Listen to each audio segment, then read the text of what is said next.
Welcome to part 5 of the Mastering Sales Communication series. And now we step into a stage that many professionals underestimate, but which often determines long-term success. This is where the real relationship begins to mature. We call it post-sales follow-up. Engross your name in their heart.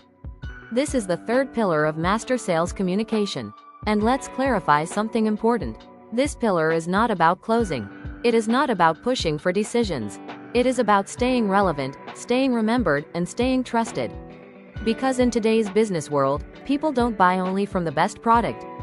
They buy from the name they remember. And follow-up is the art of engraving your name gently and respectfully into their mind and heart. Post-sales follow-up is not physical presence. It is not repeated meetings. It is the subtle art of communication. The calls, the messages, the occasional check-ins, the thoughtful shares, these small touchpoints transform a single meeting into a lasting professional connection. Because relationships are not built in one interaction. They are nurtured over time. The goal of follow-up is simple: to remind them without pressuring them, to stay visible without being intrusive, to remain valuable without being aggressive. When done correctly, follow-up builds familiarity. Familiarity builds comfort, and comfort builds trust. So in this part, we will explore how to follow up in a way that feels natural, respectful, and emotionally intelligent. Because the best sales professionals don't chase deals. They build relationships that bring deals to them. This session is prepared by Rajeev for the Freedom for Eternity channel. Let's now dive into the art of post-sales follow-up and learn how to make your presence unforgettable. Where we are in the journey. Sales communication is a 5-part discipline. Each pillar builds on the previous one, creating a complete system, not a random process. So far, we've already covered pre-sales preparation, preparing yourself and your mindset. Client communication, mastering the first meeting and building rapport. Now, we step into the crucial third pillar, post-sales communication. This is the bridge between your first meeting and the deal itself. Let's quickly recap the full structure. Pre-sales communication, client communication, post-sales follow-ups, closing. And remember something very important. You already left that first meeting with the client's number and a reason to call. That cue, that small opening, is your golden ticket. Now it's time to use it wisely. Let's understand something very important. Follow-up does not begin when you pick up the phone. It begins in the final moments of your meeting. The way you exit the room, the words you choose, the tone you leave behind, all of it determines how natural your follow-up will feel. If you leave awkwardly, your call will feel awkward. If you leave warmly, your call will feel welcome. So let's look at 3 powerful scenarios that create a natural, non-threatening reason to reconnect. Expect a call from me. As you're taking the client's number, say it lightly, almost playfully. Thanks, expect a call from me. But here's the key: never leave it floating without context. Always attach a reason. For example, I'd love to hear more about how you're handling that expansion plan. Let me think about that challenge you mentioned. I'll call you with a thought. This makes your call purposeful, not intrusive. You're not calling to push.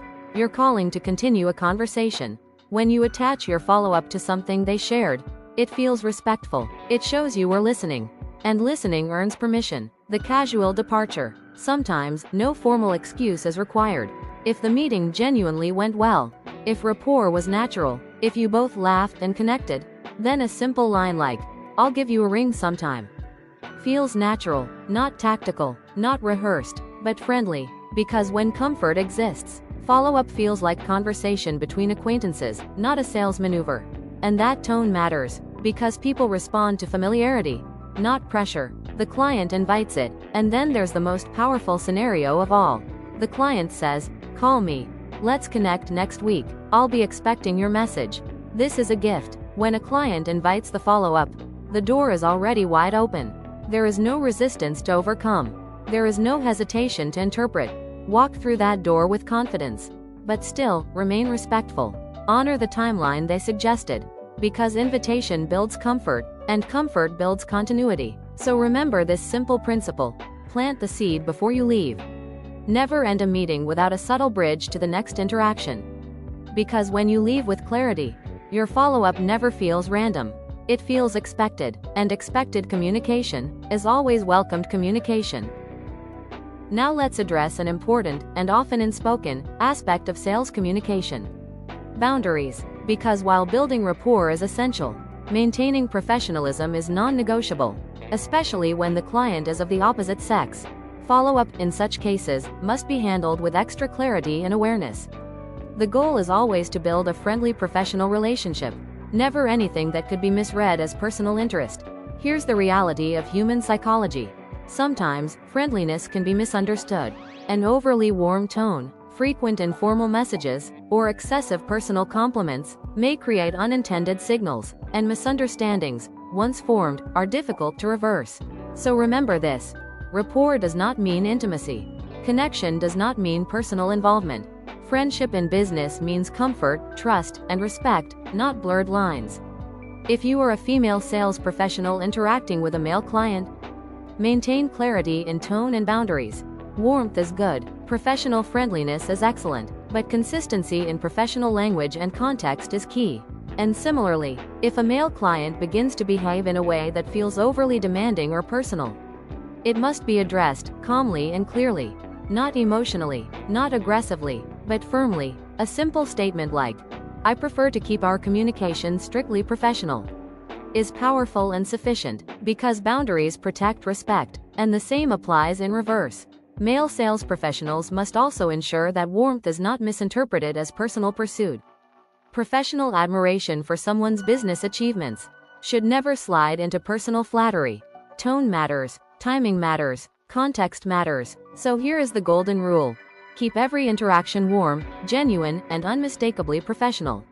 If there is ever ambiguity, address it early, address it gracefully, address it directly, because ignoring blurred lines does not solve them. Clarity does. Remember, professional relationships thrive on trust, and trust thrives on respect. When boundaries are clear, comfort increases. When comfort increases, communication strengthens, and when communication strengthens, business grows. So build connection, but protect professionalism, always. Let's now anchor ourselves in one of the most important principles of post-meeting follow-up. And it is this: confirm interest, don't sell. This is where many sales professionals go wrong. They pick up the phone and immediately slip into pitch mode. They push features, they push urgency, they push for commitment, too aggressively, too soon. But remember, the purpose of this call is not to close. It is not to present again. It is not to pressure. The purpose is to build trust. Keep the conversation alive, and gently solidify your place in the client's mind. Build trust first. Your follow-up should feel like a friend checking in, not a salesperson chasing a quota. Start naturally. Ask how they're doing. Reference something from your meeting. Hope your event went well. How did that discussion with your team turn out? You had mentioned a busy week. How did it go? When you bring up something personal or professional they shared, you communicate one powerful message: I was listening. And listening builds emotional equity. The more comfortable they feel in your presence, the more receptive they become over time. Follow up on key points. Now gently revisit a few meaningful discussion points from your meeting, not in a heavy tone, but conversationally. For example, I was thinking about that expansion challenge you mentioned. You spoke about improving efficiency. I came across something that might help. This does two things. It shows attentiveness, and it positions you as thoughtful, because your follow-up is not random. It is relevant, and relevance builds credibility. Be the expert, not the seller. Here's a subtle but powerful shift. In the client's mind, you are not a salesperson. You are a subject matter expert. You are someone who understands an area deeply, someone who brings insight, someone who can guide decisions. So every interaction must reinforce your knowledge, your clarity, your calm authority, and your genuine desire to help them succeed. When you behave like an expert, you don't chase, you advise, you don't push, you suggest, and that difference changes the entire tone of the relationship. So remember this principle clearly. Confirm interest, strengthen connection, demonstrate expertise, but never sell aggressively in early follow-ups. Because when trust deepens, selling becomes a natural conclusion, not a forced action, and that is how long-term business relationships are built. Now let's talk about something strategic. When it comes to follow-up, should you call or should you email? The answer is simple. Both have their place. And the smartest approach is not choosing one over the other. It is combining both, thoughtfully. Because follow-up is not just about reaching out. It's about choosing the right tone, timing, and medium. The power of a phone call. A phone call is more direct, more personal. It creates immediate human connection. You can hear their tone. You can sense hesitation or enthusiasm. You can clarify questions instantly. There's no waiting for replies. And most importantly, a voice carries warmth that text cannot. When done right, a call builds rapport faster than any written communication. It feels human. It feels present. It feels engaged. The strength of email. But email has its own strengths. It is non-intrusive. The client responds on their time. There is no pressure to pick up. No interruption in their schedule. Email gives them space to think. It allows them to process information calmly. And it creates a written record of your communication, which is valuable for clarity and professionalism. Email is also ideal for sharing documents, resources, links, or summaries. It provides structure. The pro strategy. Now here's where strategy comes in.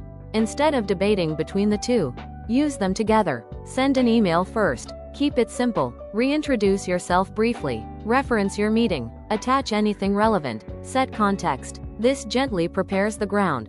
Then, follow up with a phone call. Now your call doesn't feel random. It feels connected. It feels intentional. It feels professional. This, email first, call next, approach, creates a 1-2 impact. The email sets the stage. The call brings it to life. Why does this work? Because it respects the client's time, while still maintaining personal connection. It shows structure, without losing warmth. It shows initiative, without creating pressure. So remember, use email to inform. Use calls to connect. And when combined thoughtfully, your follow-up feels professional, considerate, and memorable. Before you dial, the pre-call checklist. A great follow-up call never happens by accident. It is intentional, it is prepared, and it is emotionally aligned. Before you pick up the phone, pause, and run through a quick internal checklist. Because how you prepare for the call often determines how the call unfolds. Timing is everything. First, timing. Never rush to call immediately after the meeting. Give at least 1 day. Your image is still fresh in their mind. Let the meeting settle. Now choose your hour wisely. Around noon, before lunch, is often ideal. People are usually transitioning between tasks. It's a natural mental break. Avoid calling too early in the morning, when they're planning their day. Avoid late evening calls, when they're winding down. Respecting timing shows emotional intelligence. And emotional intelligence builds trust. Have a genuine purpose. Now ask yourself an important question. Why am I calling? If you don't have a clear purpose, the conversation may feel forced. And when a call lacks direction, the goodwill from your first meeting slowly dissolves. So always call with intention. If there's a natural reason, excellent. Perhaps you promised to share something, or you remembered an insight related to their challenge. If there isn't a ready-made reason, create a valid one. Share a relevant article. Ask a thoughtful question. Offer an update. Purpose transforms interruption into value. Know their schedule. Think back to your meeting. What did you learn about their routine? Are they in operations, finance, sales? Each role has peak pressure hours. Avoid calling during likely crunch periods. Consider their industry. A restaurant owner at lunch hour? Probably unavailable. A corporate executive in early morning strategy meetings? Likely busy. Respect their rhythm, because thoughtful timing communicates respect. Check your energy. Now this is the most important checkpoint. Before dialing, check yourself. Are you calm? Are you relaxed? Are you positive? Fill yourself with warmth before calling. Because emotional energy travels through voice. Even without eye contact, people sense tension. They sense confidence. They sense fear. If you're anxious or rushed, wait, reset, breathe, call when you're steady. Because a calm voice builds trust. A joyful tone builds comfort. And comfort keeps conversations alive. So remember this pre-call formula: right timing, clear purpose, awareness of their schedule, aligned emotional energy. Prepare these 4, and your call will never feel random. It will feel thoughtful, intentional, and welcome.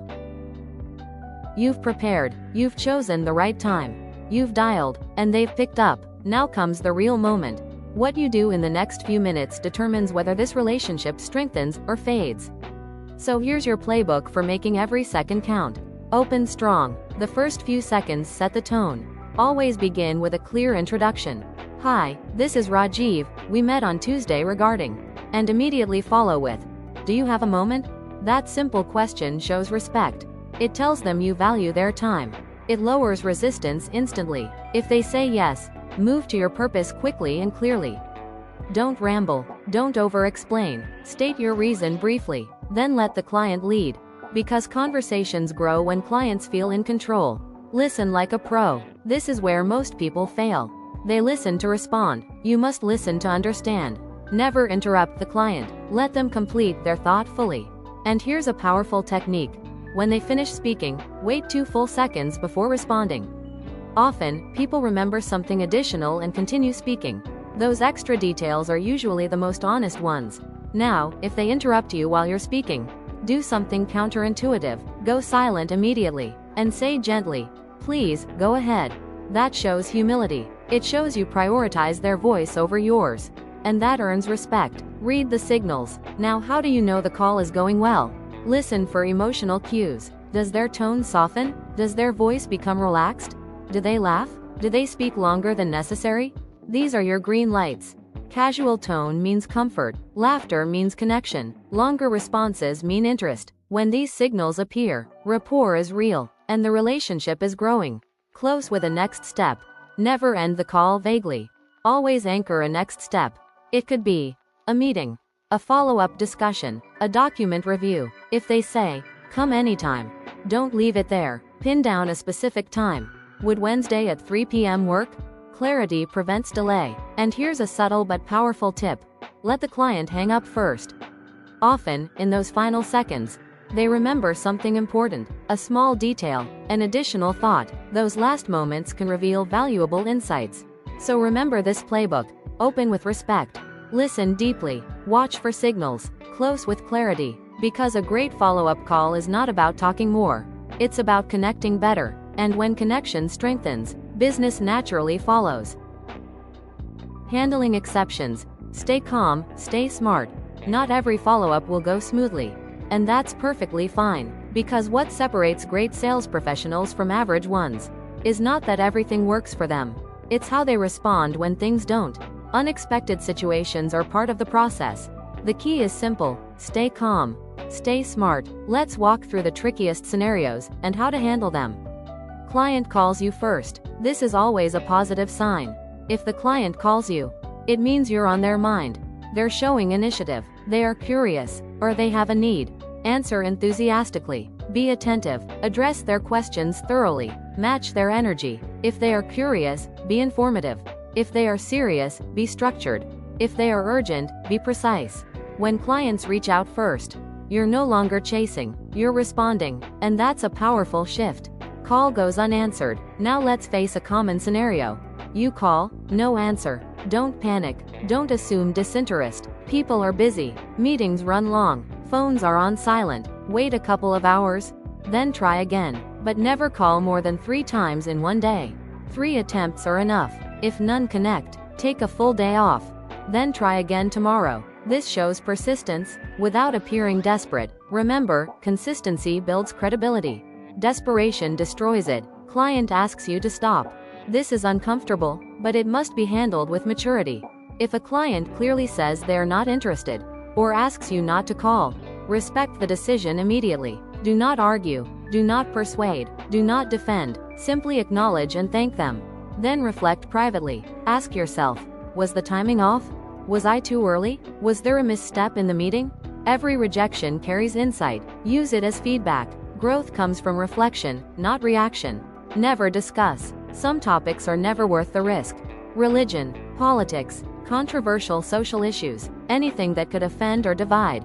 Even if the client initiates it, remain neutral. Redirect gently. Keep it professional. Keep it positive, because one careless comment can undo weeks of relationship building. Never spam. Persistence is good. Following up is necessary. But flooding someone with calls and emails is counterproductive. There is a fine line between staying present and becoming a nuisance. Stay on the right side of that line. Respect space. Respect timing. Respect boundaries. So remember this. Great salespeople are not defined by perfect conditions. They are defined by stable responses. Stay calm when ignored. Stay humble when corrected. Stay disciplined in communication. Because professionalism is not tested when things go right. It is revealed when things go wrong. And when you remain steady, trust continues to grow. We've reached the final part, post-sales follow-up. So here we are, at the last segment of this video on post-sales follow-up within the Mastering Sales Communication journey. And before we close, let's anchor the most important takeaways. Key takeaways. Follow-up is not about pressure. It is not about chasing. It is not about convincing. It is about staying present, staying remembered, and staying trusted. Which brings us to your follow-up mantra. Your follow-up mantra: Engross. Don't sell. Let that sink in. Engross. Don't sell. Every call you make, every email you send, every message you draft, has one ultimate purpose: to make the client remember you. Not your product, not your company brochure, not your pricing sheet, but you, as a trusted, knowledgeable, steady presence. Someone they enjoy hearing from. Someone who adds value. Someone who feels safe to talk to. Because when clients think of a problem, you should be the first name that comes to mind. That is the power of consistent, thoughtful follow-up. And that only happens when your communication feels human, not transactional. Remember something very important. To your client, you are not a salesperson. You are a subject matter expert. You are someone who understands an area deeply. Someone who can guide them. Someone who can simplify decisions. So in every interaction, keep that identity alive. Speak like an expert. Think like an advisor. Behave like a partner. When you maintain that identity consistently, you no longer chase sales. Sales begin to follow you. Because trust builds familiarity. Familiarity builds comfort. Comfort builds preference. And preference builds business. So as you move forward, carry this mantra in every follow-up: Engross. Don't sell. Be remembered for your insight. Be remembered for your warmth. Be remembered for your steadiness. And the results will take care of themselves. This video is made by Rajeev for the Freedom for Eternity channel. If you found value in this session, please like, subscribe, comment your key takeaway, and share it with someone who can benefit. Because mastering sales communication is really about mastering human connection. And that journey continues every single day.